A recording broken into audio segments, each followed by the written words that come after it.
এগুলো ধুতে যাচ্ছিলাম, উঠোন থালাটা পৈতে তো হয়ে গেছে। তো এই ধুতে যেয়ে এটা দেখলাম আর কি, তাই ভাবলাম একটু শেয়ার করি যে কত পুরনো দিনের এই থালাটা। এটা হচ্ছে আমাদের শাশুড়ি মায়ের দিদার থালা, উঠোন থালা। মানে ওনাদের বাড়িতে গৃহদেবতা কার্তিকের পুজো হয়, তো কার্তিক পুজোর সময়তে এই সব মাইমারা আর কি নামায় এইসব বাসন টাসন গুলো। আর আমাদের বাড়িতেও যা যা পুজো পাজা হয় সব এখান থেকে নিয়ে আসা হয়, যা যা অনুষ্ঠান হয়।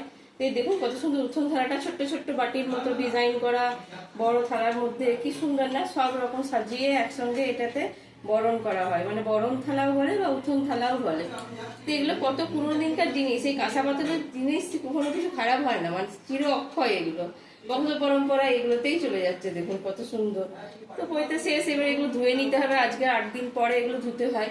আর এই যে ডালি, এগুলো দেখুন, এগুলো মাটির, এগুলো অবশ্য নতুন, এগুলো 1 বছর রেখে তারপরে জলে দিতে হয়। তো কত সুন্দর দেখতে, কত সুন্দর। আমাদের ধর্মের কত রকম নিয়ম আছে, কত কিছু আছে। হ্যাঁ, মানে কত সুন্দর সবকিছু। তো যাই হোক, এগুলো রেখে দেওয়া হবে 1 বছরের জন্য। আর এটা আজকে ধুয়ে নিয়ে চলে আসতে হবে। তো যাচ্ছিলাম, তাই একটা ছোট্ট করে ভিডিও করে নিলাম।